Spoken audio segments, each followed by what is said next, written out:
Lead చేస్తున్నారు అక్కడ. రాజస్థాన్లో అక్కడ ఒక ఇంట్రెస్టింగ్ అది అంటా ఆయన ఒక కాన్స్టిట్యున్సీ ఉంది అక్కడ. లాస్ట్ ఎలక్షన్ 2023లో కన్వర్లాల్ మీనా గెలిచారు. అదే స్థానంలో ఈసారి ఇండిపెండెంట్గా బహుశా ఆయన కొడుకు ఉండొచ్చింది, నరేష్ మీనా పోటీ చేస్తున్నారు. ఆయన సెకండ్ పొజిషన్లో ఉన్నాడు. బీజేపీ 3వ పొజిషన్ పోయింది రాజస్థాన్లో. అంటే క్యాండిడేట్ సెలక్షన్ మన జూబ్లీస్లో మాట్లాడుతూ ఉంటాం చూడండి, క్యాండిడేట్ సెలక్షన్ తప్పైంది బీజేపీ. ఇది కూడా బహుశా అదే ఉండొచ్చు. నరేష్ మీనా సెకండ్ పొజిషన్ ఉన్నాడు. Congress is leading they. Pramod Jain భయ్యా 6,000 ఓట్లతోని 9వ రౌండ్లో లీడ్ చేస్తున్నారు. 20 రౌండ్లు ఉన్నాయి మొత్తం. బీజేపీ 3వ స్థానంలో ఉంది, 23,000 ఓట్లు, అంటే almost down by 9,000 votes. Candidate selection wrong. Of course Jubilee Hills గురించి మేము మాట్లాడు. సో 8 కాన్స్టిట్యున్సీస్ ఉన్నారు. మన లేటెస్ట్ పొజిషన్ చూస్తే బీహార్ ఏరియా బై ఏరియా చూసుకుంటే వెళ్తే ఆంధ్రప్రదేశ్ ఉంటుంది బీహార్లో. దట్ రీజన్లో మొత్తం 25 స్థానాలు ఉన్నాయి. దాంట్లో 21 స్థానాల్లో బీజేపీ లీడ్ చేస్తున్నారు. 21. ఎప్పుడు బీహార్లో ఇంత వన్ సైడెడ్ కాంటెస్ట్ ఎప్పుడు జరగదు. ఎందుకంటే క్యాస్ట్ ఈక్వేషన్ ఉన్నప్పుడు డెఫినెట్గా క్యాస్ట్ వైజ్ ఓటింగ్ జరిగింది. ముస్లిం యాదవ్ ఓట్ బ్యాంక్ ఆర్జేడీకి వెళ్తుంది. ముస్లిం ప్యూర్ ముస్లిం ఓటు ఉంటే అది ఒక్కసారి ఓవైసీ కన్నా లేకుంటే కాంగ్రెస్కి వెళ్తుంది. కుర్మీలు న్యాచురల్లీ అది నితీష్ కుమార్ గారికి వెళ్తుంది. ఎక్స్ట్రీమ్లీ బ్యాక్వర్డ్ క్లాస్ కానీ మాంజీ గారికి, backward class Chirag Paswan. Bhumihar forward caste and bit of OBC బీజేపీకి వెళ్తుంది. కానీ ఇట్లాంటి ల్యాండ్ స్లైడ్ ఎక్కడ సీమాంచల్ చూడండి, వెరీ ఇంట్రెస్టింగ్. సీమాంచల్ ఏరియాలో మైనారిటీ డామినేషన్ అక్కడ. కిషన్ గంజ్ కాన్స్టిట్యున్సీలో 60% ముస్లిమ్స్ ఉన్నారు, 60%. అది మిగతా కాన్స్టిట్యున్సీలో అంతా 43, 44, 30 అని ఉన్నాయి. సీమాంచల్లో 20, మొత్తం ఏరియాలో 24 కాన్స్టిట్యున్సీలో 20లో బీజేపీ లీడ్ చేస్తున్నారు. అంటే Hindu consolidation has happened there.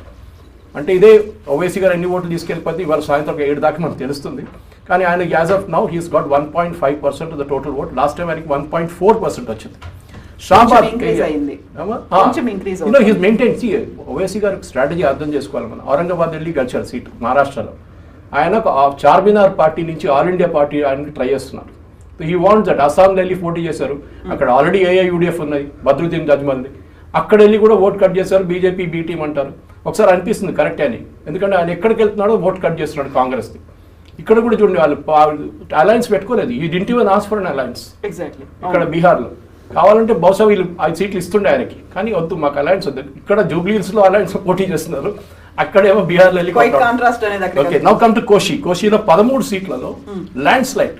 12 సీట్లలో ఎన్డీఎస్ లీడింగ్, 1 సీట్లోనే Congress. Tirhut this is the biggest chunk అనమాట బీహార్లో. 64 కాన్స్టిట్యున్సీలు ఉన్నాయి, 54లో BJP at the NDA lead చేస్తుంది. 10 సీట్లోనే మహాగఠబంధన్ లీడ్ చేస్తుంది. మిథిలాంచల్ 46 స్థానాలు, 35 బీజేపీ లీడింగ్, 11లో కాంగ్రెస్ అంటే ఎంజేపీ. మగధ్లో 49 ఉంది, 49లో 37లో బీజేపీ లీడింగ్, 12లో మహాగఠబంధన్. ఇప్పుడు ఏమైందంటే దీంట్లో అనాలిసిస్లో ఎందుకంటే మనం now we are in the 6th రౌండ్లో ఉన్నాం మన బీహార్లో. కాంగ్రెస్ వాళ్ళ ఓట్ షేర్ ఘనంగా పడిపోయింది, కంప్లీట్ పడిపోయింది. దాంతో ఏం చేశారంటే ఆర్జేడీ ఓటు కూడా గుంజుకున్నారు కిందికి.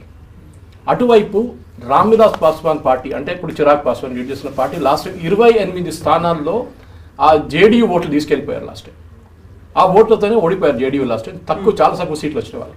ఈసారి ఆ 28 జేడీయూకి యాడ్ అయింది. కానీ ఆయన కూడా యాజ్ ఆఫ్ నౌ ఆయన పార్టీ చూస్తే 22 స్థానాలు, which is the record. And I think going forward future Bihar chief minister ఎవరంటే it will be Chirag Paswan అని ఆల్రెడీ చెప్పేశారు. I'm going to concentrate next 5 years in Bihar. Nitish Kumar గారి హెల్త్ చూస్తే నవీన్ పట్నాయక్ గారు లాగానే ఆయన కూడా is not really keeping well. ఆయన ఎలక్షన్ క్యాంపెయిన్ కూడా హాఫ్ వే త్రూ వచ్చారు క్యాంపెయిన్లకి.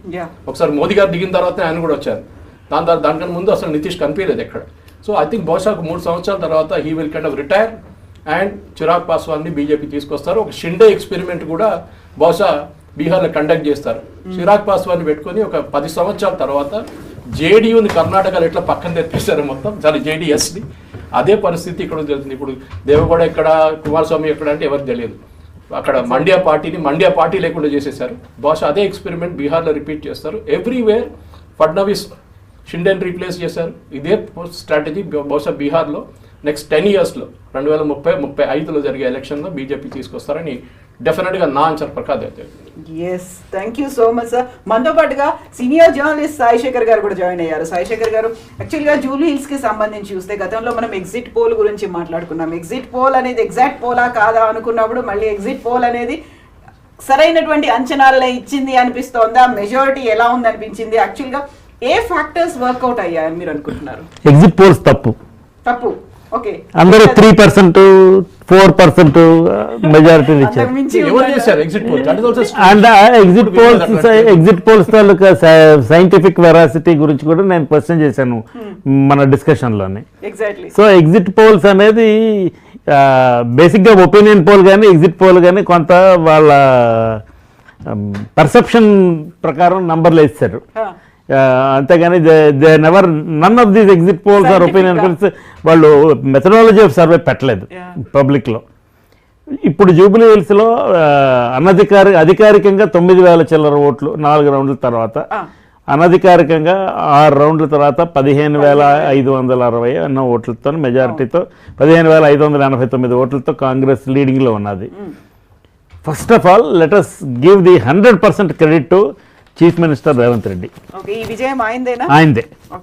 ఎందుకంటే క్యాండిడేట్ సెలక్షన్ దగ్గర నుంచి అన్ని at every stage he has taken utmost care to lead the Congress party in this election. కాకపోతే ఇప్పుడే బీజేపీ అభ్యర్థి అంటున్న మాట ఏంటంటే డబ్బుల ప్రభావం చాలా ఎక్కువ ఉంది, మాకు డిపాజిట్ వస్తుందనే భావిస్తున్నాము, బీజేపీ ఓట్లకు డబ్బులు పంచదు, చివరి 3 రౌండ్లు మాకు అనుకూలంగా ఉంటాయి, ఎన్నికల్లో ప్రతిపక్ష పార్టీల నాయకులను కొనుక్కున్నారు, చీరలు పంపిణీ చేశారు, డబ్బు కూడా ఇచ్చారు, వీటన్నిటి వల్లే ఆ ఫలితాలు అనే మాట చెప్తున్నారు. అంగీకరిద్దాం.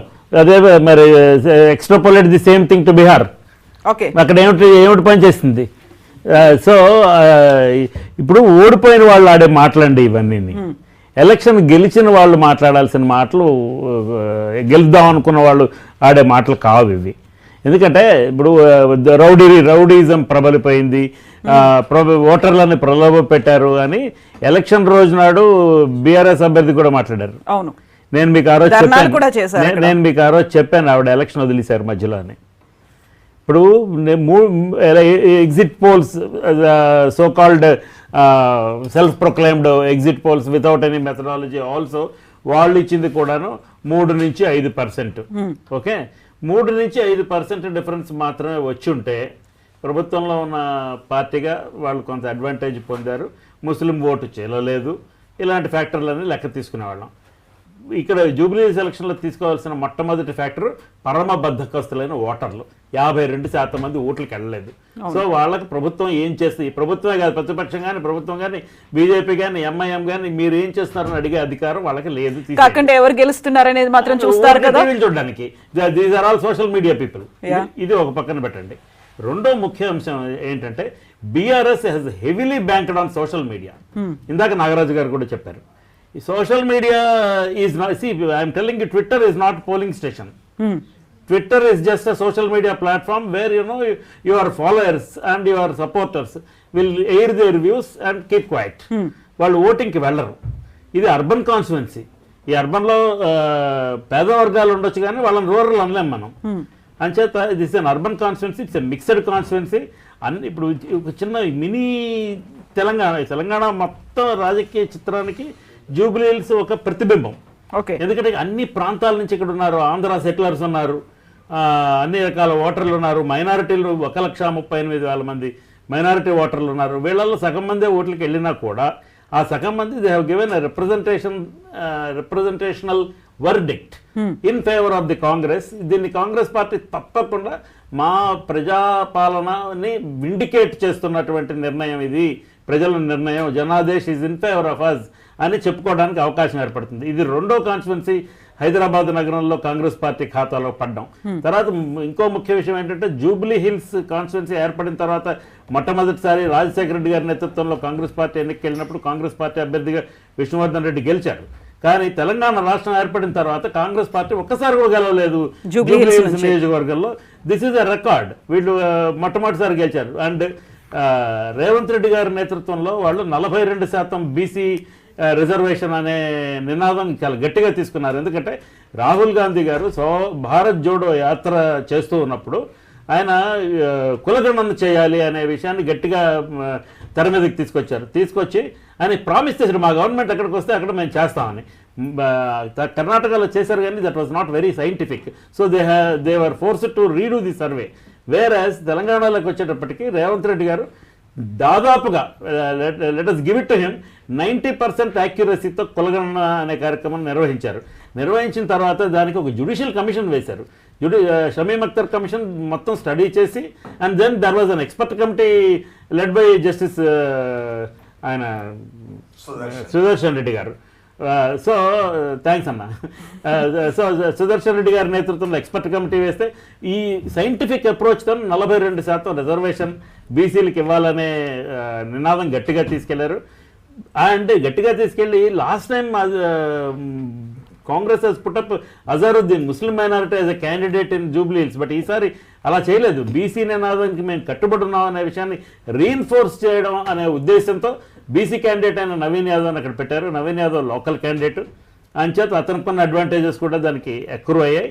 అండ్ రేవంత్ రెడ్డి ఉద్యోగాల గురించి మాట్లాడారు. ఉద్యోగాలు మేము అప్పుడు నోటిఫికేషన్స్ ఇచ్చాము వాటినే నింపుతున్నారు అని కేటీఆర్ గారు అన్నప్పటికీ రేవంత్ రెడ్డి గారు దాన్ని ఎగ్జిక్యూట్ చేశారు. Who delivers is what is more important అనుకుంటే కనుక అది రేవంత్ రెడ్డి ప్రభుత్వంలో తర్వాత ఆయన కూడా బోర్డు నోటిఫికేషన్లు ఇచ్చాడు. ఇచ్చిన వాటిని మళ్ళీ డిఎస్సి అవన్నీ వాళ్ళు అనౌన్స్ చేసినవే రేవంత్ రెడ్డి గవర్నమెంట్ వచ్చిన తర్వాత ఇవన్నీ చేశారు. కాబట్టి దీన్ని ఎక్స్ట్రాపోలేట్ చేసి స్టేట్ వైడ్ క్యాంపెయిన్గా తీసుకెళ్తారు. Jubilee Hills victory will become a moral strength for the Congress party to contest the upcoming GHMC election. GHMC ఎలక్షన్లో Congress party is nowhere now in the GHMC body. But అంటే బికాజ్ ఆఫ్ మైగ్రేషన్స్ మేయర్ గట్రా పార్టీలు మారి వెళ్ళారు కాబట్టి కాంగ్రెస్కి అంత కొంత స్ట్రెంగ్త్ ఉంది. కానీ కాంగ్రెస్ పార్టీకి సొంతానికి అంత స్ట్రెంగ్త్ ఏం లేదు జిహెచ్ఎంసీలో.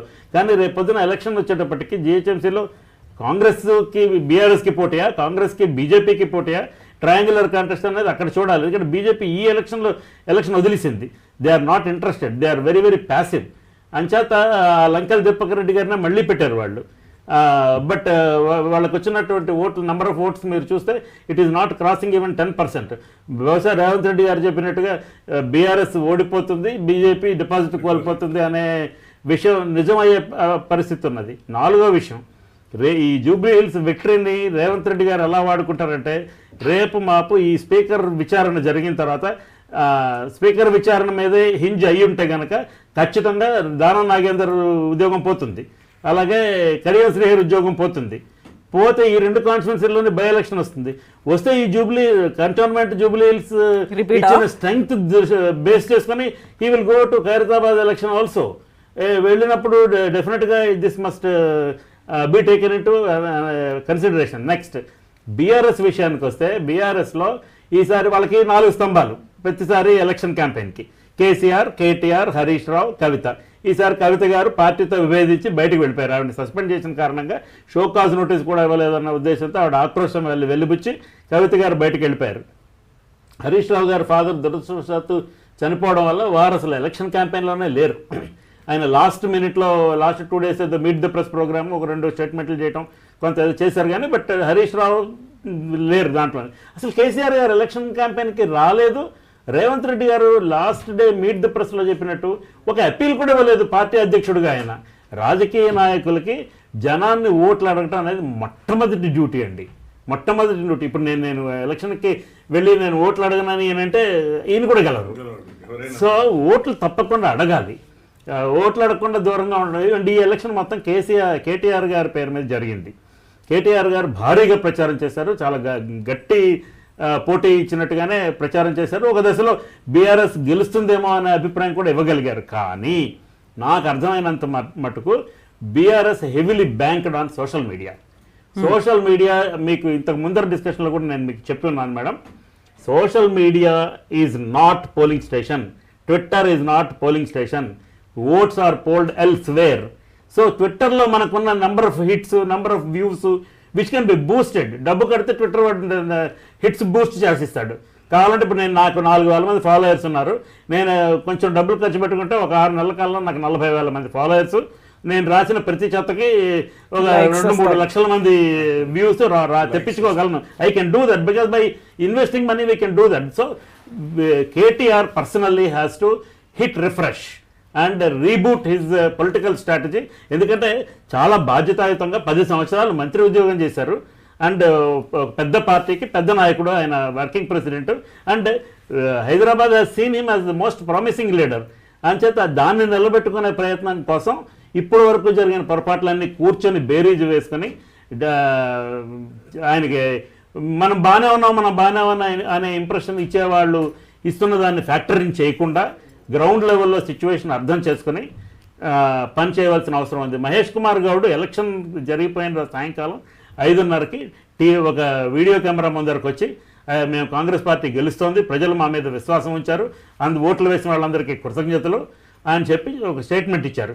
కేటీఆర్ రాత్రి 7 గంటల తర్వాత ఒక ట్వీట్ వేశారు. అది కూడా ఎలక్షన్లో మాకు సహకరించినటువంటి కార్యకర్తలకి, నాయకులకి, ప్రజలకి థ్యాంక్స్ అని చెప్పారు. అంతే తప్ప మేము గెలుస్తున్నామని ప్రకటన వాళ్ళు ఇవ్వలేదు. ఇన్ని ఫ్యాక్టర్స్ వలన జూబ్లీ హిల్స్లో కాంగ్రెస్ పార్టీ వాళ్ళ విజయకేతనం ఎగరవేసింది.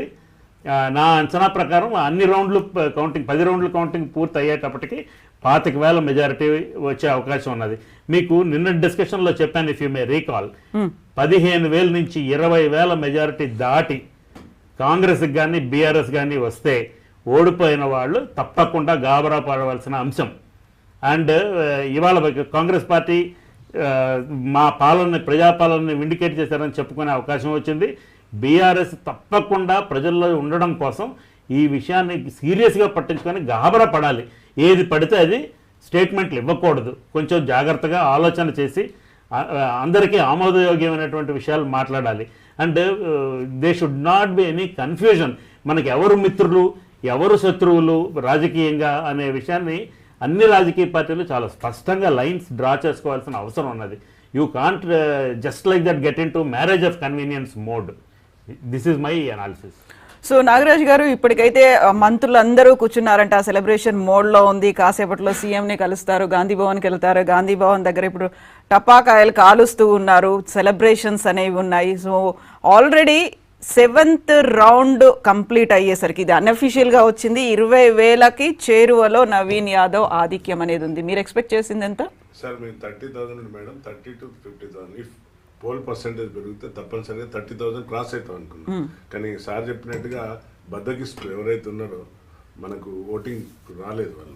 So that is the major factor. అంటే చెప్పినట్టుగా ట్విట్టర్లో, తర్వాత వాట్సాప్లో, లేకుంటే ఇంకా ఇన్స్టాగ్రామ్లో వాళ్ళు ట్వీట్ చేసినంత మాత్రాన పర్సెంటేజ్ పెరగదు మేడం. ఎవరైతే అంటే మా ముఖ్యమంత్రి గారు ఏ విధంగా మమ్మల్ని పనిచేపించిందంటే, ఏ కాన్స్టిట్యున్సీ అంటే ఏ సెక్టార్లో ఎక్కువ ఏ డిస్టిక్ వాళ్ళు ఉన్నారు ఆ డిస్టిక్ మమ్మల్ని పంపించారు. So Warangal people are staying in Jawahar Nagar area కాబట్టి నన్ను అక్కడికి పంపడం జరిగింది. అక్కడ ఉన్న ప్రతి ఒక్కరితో నేను ఫేస్ టు ఫేస్ అంటే ప్రతి డోర్ టచ్ చేశాను. సో వారితో మాట్లాడినాక అందరూ కూడా తప్పనిసరిగా మీలాంటి ఒక మంచి నాయకుడు వచ్చినప్పుడు మేము తప్పనిసరిగా కాంగ్రెస్ ప్రజా సంక్షేమాన్ని కోరుకుంటుంది కాబట్టి మేము తప్పనిసరిగా జూబ్లీ హిల్స్లో, పేరుకు జూబ్లీ హిల్స్ కానీ మా పరిస్థితి ఈ విధంగా ఉందని ప్రతి ఒక్కరు చూపెట్టండి మేడం. పాపం నీళ్లు రాక సరైన టైంకు, ఏదో రాత్రి 2 గంటలకు వాటర్ వస్తుంది సార్, దానికోసం కూర్చోవాలి మేము. మళ్ళీ పొద్దున్నే లేసి మా పనులకు కూలి పని పోయేటోళ్ళం, కూలి చిన్న జాబ్స్కి పోయేవాళ్ళం. సో మాకు ఇటువంటి ఫెసిలిటేట్ చేస్తే తప్పనిసరిగా మేము అందరం కూడా సంక్షేమం సైడే ఉంటామని చెప్పారు. సిమిలర్లీ డ్రైనేజ్ సిస్టమ్ అక్కడ మరి 10 ఏళ్ళు చేసిన ఇదే కేటీఆర్, ఆయన మున్సిపల్ శాఖ హ్యాండిల్ చేసిండు. ఒక్కరోజు కూడా మరి విజిట్ చేసిండా అని అడిగితే ఒక్కరోజు కూడా మా కాలనీలకు వచ్చిన దాఖలు లేదన్నారు. కాబట్టి వారి చెప్పిన ప్రతి పాయింట్స్ని మేము నోట్ చేసుకొని మా ముఖ్యమంత్రి గారికి చేరవేయడం జరిగింది. సో వారిపైన వారు స్పందించి తప్పనిసరిగా మనం రాబోయే రోజుల్లో ఆఫ్టర్ ఎలక్షన్ కోడ్ అయిపోగానే ఆ జూబ్లీస్లో ఎవరైతే స్లమ్స్లో ఉన్న వాళ్ళను ఆదుకునే దిశగా వెళ్దాం. 100% వాటికి మాటివ్వండి నా తరఫున అంటే మేము ఆ విధంగా వార్తను మాట్లాడడం జరిగింది. సో 100 కూడా ఈరోజు 100% మాకు కొంచెం ఎక్కడ కూడా ఈవెన్ అసలు కాంగ్రెస్ అనేది సిటీలో ఎక్కడ కూడా లేదు. కార్యకర్తలు లేని ప్లేస్ నుండి మేము ఈరోజు కాంగ్రెస్ను కార్యకర్తలు నాయకులను తయారు చేసి వచ్చినాం మేడం. అందుకనే ఈరోజు నేను అనుకున్నట్టు 30,000 రీచ్ అవుతాం అనుకుంటున్నాం. పర్సెంటేజ్ పడిపోయింది కాబట్టి నేను ఛాలెంజ్ కూడా చేసిన. ఒకసారి నాది ఏమన్నా చూస్తే చూడండి, నేను కేటీఆర్కు ఛాలెంజ్ చేసిన. I'm level of KTR 100%. కేటీఆర్కు మా సీఎం గారికి పోలిక లేదు. మళ్ళీ ఒకసారి చెప్తున్నాను మీ ఛానల్ ద్వారా, కేటీఆర్కు మా ముఖ్యమంత్రి గారికి పోలికనే లేదు. కేటీఆర్ ఎంతసేపు ఈ పెయిడ్ ఛానల్ పెట్టి అబ్యూజింగ్ తిట్టేయడము, లేకుంటే క్రిటిసైజ్ చేయడము, లేక ఎంతసేపు మేము చాలా గొప్ప వాళ్ళం, గొప్పగా చేసిన తెలంగాణ అని అనడం తప్ప డీప్గా పోతే ఎక్కడ కూడా తెలంగాణ ఎట్లున్నదో రాకముందు ఎట్లుందో అట్లనే ఉంది. సో ఇప్పుడు మేము చేసే సంక్షేమం ఇందిరమ్మ ఇండ్లు ఇచ్చినాం. నా కాన్స్టిట్యున్సీలో 35,000 ఇండ్లు ఇచ్చినాం మేడం. ప్రతి ఊర్లో పోతే ఇందిరమ్మ ఇండ్లు కనపడతాయి మీకు ఈ రోజు కూడా. సో ప్రతి ఇచ్చిన ఒక్క తప్పుపోకుండా మా ముఖ్యమంత్రి గారు పదే చెప్పి మనం నాయకులం కాదు పాలకులం, మనం ఎల్లవేళలో ప్రజలలో ఉండండి, వారికి సేవ చేయండి, అదే మీకు మళ్ళీ నెక్స్ట్ స్టెప్ కూడా వచ్చే ఛాన్స్ ఉంటుందంటే మేము ఆ విధంగానే చేస్తున్నాం. కాబట్టి ఈరోజు వాని పాపం సోదరుని నవీన్ యాదవ్ను రౌడీ షీటర్ అన్నారు. ఐ నో ద సిస్టమ్, పోలీసులో ఉన్నా కాబట్టి. రౌడీ షీట్ ఎప్పుడు ఓపెన్ చేస్తాం మేడం అంటే ఒక ఇయర్లో, ప్యానల్ ఆఫ్ ఇయర్లో ఒక 3 క్రైమ్లో criminal cases or civil nature అంటే ల్యాండ్ గ్రాబింగ్ కానివ్వండి, లేక మర్డర్స్ కానివ్వండి. మర్డర్స్ చేస్తే ఆటోమేటిక్గా రౌడీ షీట్. అమ్మాయిలను వేధించి ఇప్పుడు మనకు తెలుసు బిఎన్ఎస్ ఐపీఎస్ బిఎన్ఎస్గా మారింది కాబట్టి ఏదైతే ఫోక్సో కేసులో ఇన్వాల్వ్ అయినా ఎవరినైనా కూడా రౌడీ షీట్ ఓపెన్ చేస్తాం. సో రౌడీ షీట్లో ఈ 3 పారామీటర్స్ తీసుకుంటే నవీన్ యాదవ్ ఎక్కడ కూడా ఆ దాఖలా లేదు. కాకపోతే వాళ్ళ ఫాదర్ నేను వెస్ట్ జోన్లో చేసినప్పుడు 1-2 సార్లు I someone him to come to police station, bind over case. అప్పుడు చూస్తే ఆయన ట్రాక్ రికార్డ్ చూస్తే ఈ వాజ్ నాట్ ఇన్వాల్వ్ ఎనీ అంత మంచి అంటే ఆయనను ఇంప్లిమెంట్ చేసిండని చెప్పుకుంటాడు. ఎర్రగడ్డ 7 మర్డర్స్ ఏదో ఉంది, అందులో ఇంప్లిమెంట్ చేసింది సార్. నాకు అసలు పాపం పుణ్యం తెలియదు, నాకు అలా ఇరికిచ్చిన ఆ మీద రౌడ్ షీట్ ఓపెన్ చేసిండ్రు. ఆయన దగ్గరికి వచ్చేటి అన్ని ఫైనాన్స్ డిస్ప్యూట్స్, ఫ్యామిలీ డిస్ప్యూట్స్, లేక ఎవరైనా ఇల్లు అద్దెకు తీసుకొని ఖాళీ చేయకుండా ఎవరైనా ఇబ్బంది పెట్టిన దాఖలాలు అసలు వాటిలో ఇన్వాల్వ్ అయ్యి వాళ్ళని వచ్చేసింది తప్ప మేజర్గా గ్రేవియస్గా ఇంజురీస్ కానీ అంటే కొట్టడం, చంపడం, అటెంప్ట్ 307 అలాంటి కేసులలో ఎక్కడ కూడా ఇన్వాల్వ్ లేడు. నేను సీతక్క ఇద్దరం కూడా కేకే పార్క్, కృష్ణకాంత్ పార్క్లో వారి ఫాదర్ని తీసుకొని తిరిగితే మా పైన కూడా వాళ్ళ మీడియా ద్వారా మమ్మల్ని రౌడీలను వేసుకొని ప్రచారం చేస్తున్నారని కూడా రాసింది. సో నేను అప్పుడు కూడా ఖండించిన, రౌడీలు ఎట్లా చేస్తారు, మేము ఒక స్థాయి నుండి వచ్చిన సీతక్క ఒక డౌన్ టు ఎర్త్ నుండి వచ్చిన మహిళ, ఆమె రౌడీ ఎట్లయితుంది? అసలు రౌడీలు అనేటోళ్ళు మీ దాంట్లోనే ఉండరు, మీ పార్టీలో. నేను చూపెట్టమంటే చూపెడతాను మీకు రౌడీలను, మీకు ఎట్లా ఏ విధంగా మీ మీద ఎన్ని కేసులు అయినాయి ఇప్పటికీ. సో ఈ విధంగా దుష్ప్రచారం చేసింది మీడియా. సార్ చెప్పినట్టుగా ఎంతసేపు వాళ్ళ పెయిడ్ ఛానల్స్ అని ఉన్నాయి కదా, ఆ మీడియా ద్వారా దుష్ప్రచారం చేసింది. డీప్గా మేము ప్రతి ఇంటి గడప ఎక్కిన బట్టి బాధలు తెలిసినాయి. 100% వారికి హామీ ఇచ్చినాం. రేపు మా ముఖ్యమంత్రి గారు 100% చేస్తారు. జూబ్లీ హిల్స్ను మరో జూబ్లీ హిల్స్ అంటే పేరుకు జూబ్లీ అయ్యకనే అందులో ఉన్నంత స్లమ్ ఏరియాసే కాబట్టి వారిని ఆదుకుంటామనే ప్రగాఢ విశ్వాసం ఉంది. I have a question to you. మీరు ఇప్పుడు జూబ్లీ సెలక్షన్ దృష్ట్యా ప్రతి కాన్స్టిట్యున్సీకి, ప్రతి డివిజన్కి, ఇంకా చిన్న చిన్న సబ్ డివిజన్స్కి ఎమ్మెల్యేలని, ఎంపీలని, మంత్రుల్ని ఇన్ఛార్జీలుగా పెట్టారు. మీరు ఇదే ఒక టైం బౌండ్ ప్రోగ్రామ్ పెట్టుకుని 1 సంవత్సర కాలం 6 నెలల కాలం పెట్టుకొని మీరు వాళ్ళు రైజ్ చేసిన ప్రాబ్లమ్స్ని ప్రభుత్వం ఇంప్లిమెంట్ చేసేటట్టుగా ఈ బాధ్యత తీసుకుంటారా? Yes sir. నేను అక్కడ కేవలం ఓట్ల కోసమే మాత్రం కాకుండా ఓడెక్కే వరకు ఓడమల్లయ్య, ఓడ దాటినాక ఓడమల్లయ్య కాకుండా నేను అది కూడా చెప్పించిన మా మంత్రులు తుమ్మల నాగేశ్వరరావు గారును, నాకు స్పోర్ట్స్ మినిస్టర్ వాకిటి శ్రీఆర్ గారు ఇన్ఛార్జిగా ఉండే, వారిని డాష్ మీద పెట్టి నేను I address the mic through the public. Same మనం ఇప్పుడు ఏదో ఓట్ల వరకు వచ్చి ఓట్ల వరకు మనం మాట తీసుకొని ఓట్లు దాటినాక మనం రాకుంటే మళ్ళీ చేయకుంటే ముఖం చెల్లదు. కాబట్టి మీరు మంత్రులుగా మీరు మాట ఇవ్వండి, ప్రజలకు ఒక విశ్వాసం కలిగించండి. వారికి నీటి సమస్య, ప్రధానంగా డ్రైనేజ్ సమస్య, సీపేజ్ సమస్య ఉంది కాబట్టి దీన్ని తీరుస్తామని ఒక మాట ఏమంటే 100% వాళ్ళు ఒప్పుకున్నారు సార్. 100% మళ్ళీ నేను వారికి కూడా చెప్పిన, మళ్ళీ నేను మన నవీన్ యాదవ్ గెలిచినాక అతను తీసుకొని వచ్చి ఇక్కడ పనులు జరిగే విధంగా కూడా మేము మళ్ళీ నెలకొక్కసారైనా వచ్చి మీతో మాట్లాడతామని మాట ఇచ్చినాం. 100% I will stick on my words. Very good sir. So Amar గారు, ఇప్పుడు మనం బీహార్కి చూద్దాం. మనతో పాటుగా మన తెలంగాణ ఎడిటర్ దేవులపల్లి అమర్ గారు జాయిన్ అయ్యారు. Welcome sir. బీహార్కి వెళ్దాం మనం. బీహార్లో 243 స్థానాల్లో ఎన్డీఏ 190 స్థానాల్లో లీడింగ్లో ఉంది. మహాగఠబంధన్ 49కే పరిమితమైంది. జేఎస్పీ 0 అండ్ అదర్స్ 4 స్థానాల్లో ఉన్నారు. అక్కడ ఎందుకని మహాగఠబంధన్ని నమ్మలేకపోయారు? ఎన్డీఏ వైపే ఎందుకని మొగ్గు చూపారనుకుంటున్నారు మీరు? చాలా కాలంగా రాహుల్ గాంధీ చేస్తున్నది ఏమిటి దేశంలో, ఆయన చేస్తున్న ప్రచారం ఏమిటి, అది మళ్ళీ ఒకసారి ఇప్పుడు బీహార్లో రిఫ్లెక్ట్ అయిందని నేను నమ్ముతాను. ఓకే, ఎందుకంటే చాలా వచ్చిన ఎగ్జిట్ పోల్స్ కూడా చూసినాం మనం. అంతకుముందు చాలామంది అనలిస్టులు కానీ జర్నలిస్టులు కానీ బీహార్ ఎన్నికలు జరుగుతున్న సమయంలో, ప్రచార సమయంలో రాష్ట్రం అంతా తిరిగి చేసిన రిపోర్ట్స్ ఇవన్నీ చూసినాం మనం. ఇవాళ ఫలితాలకు అప్పుడు వాళ్ళందరూ మాట్లాడిన దానికి, టీవీలో చర్చలో చెప్పిన దానికి ఎంత తేడా ఉందో చూడండి. ఇవాళ రాహుల్ గాంధీ కానీ కాంగ్రెస్ పార్టీ కానీ చెప్తున్నది ఏమిటి, దేశంలో జరుగుతున్నది ఇది అని చెప్తున్నారు. ఏమిటి, ఎన్నికలకు సంబంధించిన ప్రక్రియ ఏదైతుందో ఇది మొత్తం కూడా మ్యానిపులేట్ అయిపోతున్నది. అది ఈవీఎంల దగ్గర నుంచి ఇవాళ అసలు ఓటర్ల నమోదు లేదా ఓటర్లను తొలగించడం, ఇవాళ ఎస్ఐఆర్ అనే దాని మీదనే ఇవాళ ఒక పెద్ద ప్రశ్నార్థకం మనకు కనిపిస్తున్నది. వీటన్నిటి దృష్ట్యా ఇవాళ వస్తున్న ఈ రిజల్ట్స్ నిజమే అయితే, ఇప్పటివరకు నేను అనుకోవడం ఇవన్నీ కూడా ఏమంటారు, ఇంకా పూర్తి ఫలితాలు రానట్టున్నాయి, లీడ్స్ వస్తూ ఉన్నాయి. ఇంకా ఫలితాలు పూర్తిగా వచ్చి, ఆ ఫలితాలు పూర్తిగా వచ్చిన తర్వాత కూడా బీహార్లో నితీష్ కుమార్ నాయకత్వంలో ఉన్న ఎన్డీఏ బృందం 190 స్థానాల పైన కనుక గెలిచినట్టయితే రాహుల్ గాంధీ వాదన నిజమే అని నమ్మాల్సి వస్తుంది. నేనైతే నమ్ముతున్నాను. ఎందుకంటే గతంలో కూడా మనం చూసినాం ఇట్లాంటివి. అయితే ఇక్కడ ఏం మాట్లాడతారు, మీరు బీహార్ గురించి ఇట్లా మాట్లాడుతున్నారు, మరి జూబ్లీహిల్స్లో కాంగ్రెస్ ఎట్లా గెలుస్తుంది ఇంత మెజారిటీతో అంటారు. ఇదే ఉప ఎన్నిక జూబ్లీహిల్స్లో జరిగింది. ఇవాళ ఆంధ్రప్రదేశ్లో ఎక్కడ జరిగింటే సేమ్ ఆ బీహార్ ఫలితమే వచ్చేది. ఎందుకంటే ఎవరు అధికారంలో ఉన్నారో మనం చూస్తున్నాం, అధికారంలో ఉన్న వాళ్ళు ఏం చేస్తున్నారో చూస్తున్నాం. ఇవాళ ఎన్నికలను ప్రజలు నమ్మని స్థితి అయితే వచ్చింది. బీహార్ ఫలితాలు మళ్ళీ ఒకసారి దాన్ని రుజువు చేయబోతున్నాయి. ఏంటంటే ఈ దేశ ప్రజలు ఇవాళ ఉన్న ఎన్నికల వ్యవస్థను, ఎన్నికల ప్రక్రియను పూర్తిగా విశ్వసించడం లేదు అనేది మరొక్కసారి కన్ఫర్మ్ చేయడం కోసం అని చెప్పి ఈ బీహార్ ఫలితాలు ఉపయోగపడతాయని మాత్రం నాకు అనిపిస్తుంది. సో హిస్టారిక్ సాఫ్రాన్ స్వీప్ అనేది అయితే అక్కడ నేషనల్ మీడియాలో కనిపిస్తోంది.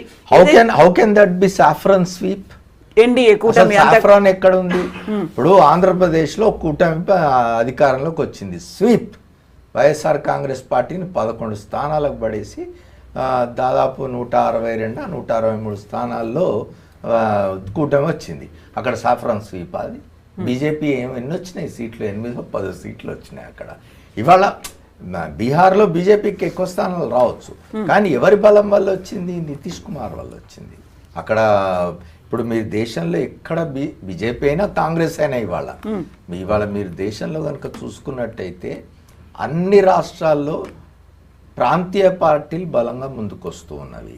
ఆ ప్రాంతీయ పార్టీలను ముందు పెట్టుకొని ఎన్నికలకు పోవడమే తప్ప జాతీయ పార్టీలు రెండూ కూడా ఇవాళ కాంగ్రెస్ కూడా మీరు ఇవాళ తెలంగాణలో, కర్ణాటకలో ఇట్లా 2-3 రాష్ట్రాల్లో అధికారంలో ఉన్నది తప్ప సొంతంగా ఎక్కడ బీజేపీ అయినా ఎక్కడ కాంగ్రెస్ అయినా కూడా గఠబంధన్ ఉండాల్సిందే, వేరే పార్టీలతో కలిసిపోవాల్సిందే, ఆ ప్రాంతీయ పార్టీలు ముందు పెట్టి ఎన్నికలకు పోవాల్సిందే. ఇవాళ బీహార్లో కూడా ప్రాంతీయ పార్టీని, ఇప్పుడు నితీష్ కుమార్ పార్టీ దాదాపుగా ప్రాంతీయ పార్టీ, దేశవ్యాప్తంగా ఉన్న పార్టీ ఏం కాదు.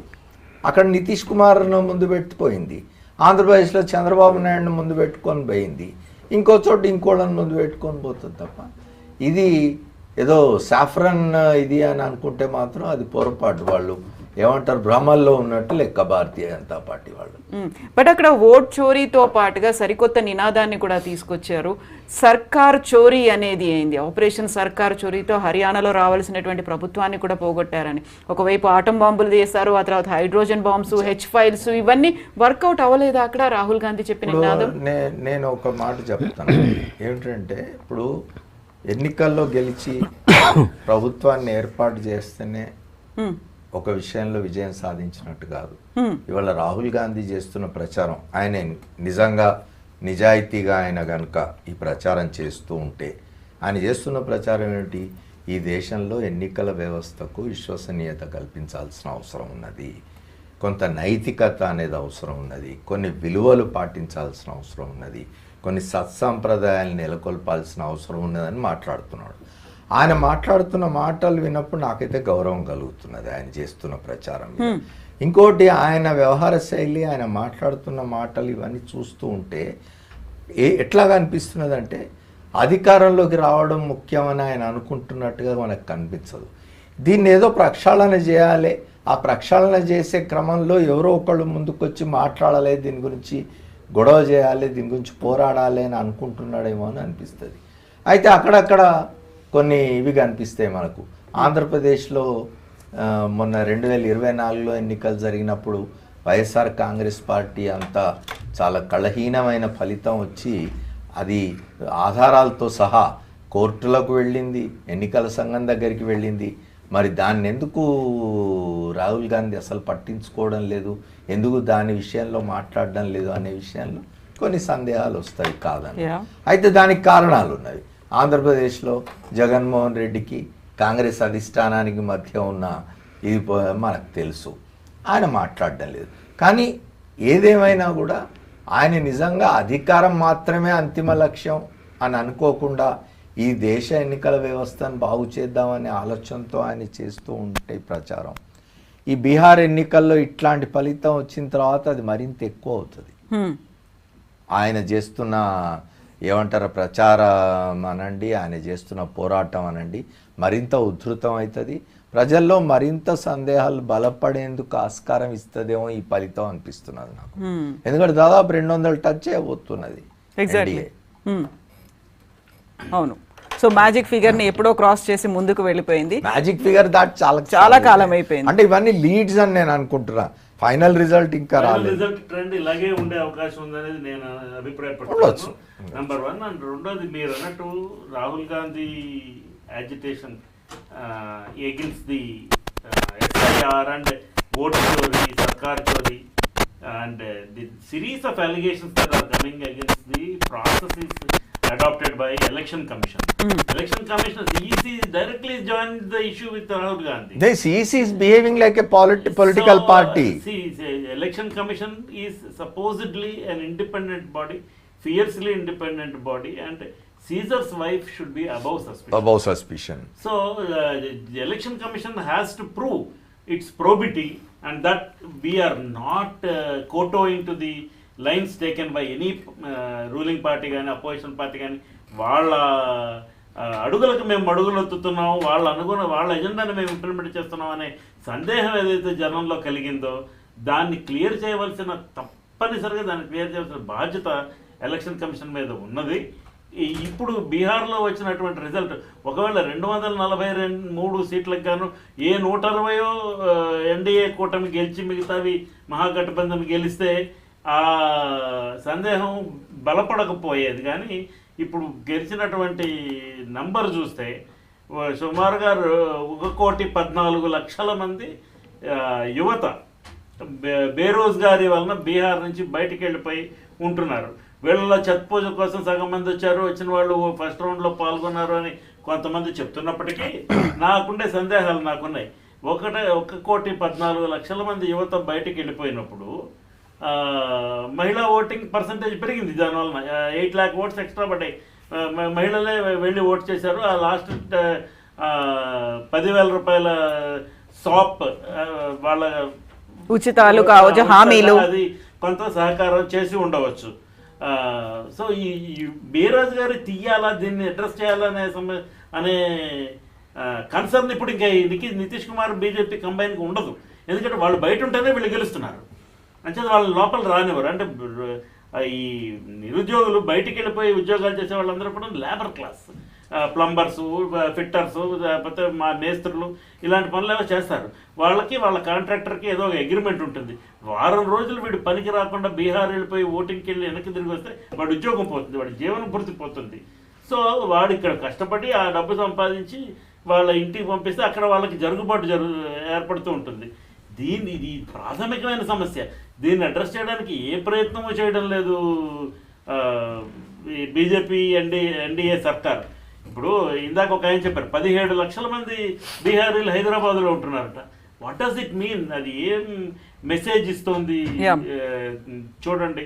అంచేత ఖచ్చితంగా బీహార్ ఎన్నికలు సందేహం కలిగిస్తున్నాయి.